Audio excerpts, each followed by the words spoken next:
सुनो नदी के भैया नदिया हम ना बोलाइब हो।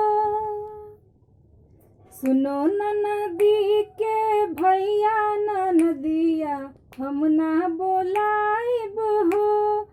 तू ही ताए राजा जइहा बजरिया, तू ही ताए राजा जइहा बजरिया।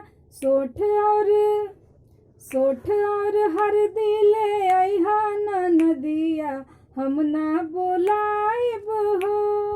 सुनो नदी के भैया नदिया हम ना बोलाइब हो।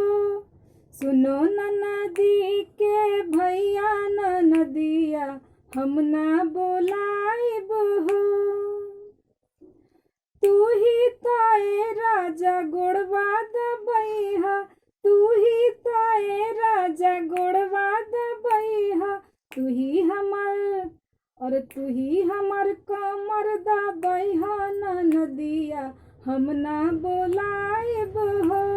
कि सुनो नदी के भैया नदिया हम ना बोलाइब हो।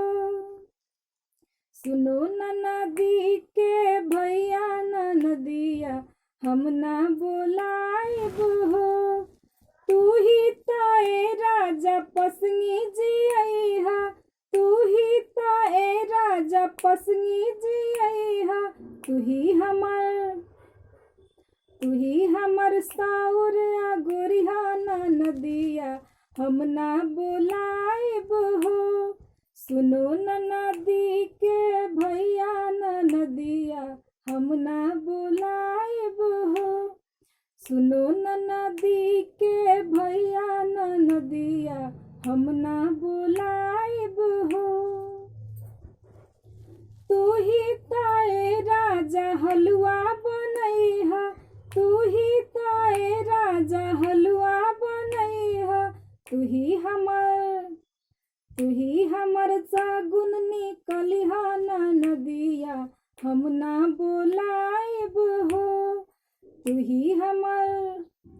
ही हमर देवता मनैहा नदिया हम ना बोलाइब हो।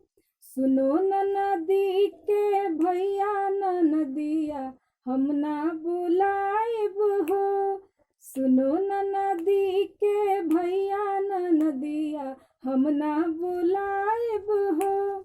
सुनो नदी के भैया नदिया हम ना बोलाइब हो।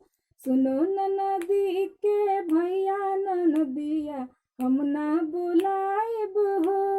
सुनो नदी के भैया नदिया हम ना बोलाइब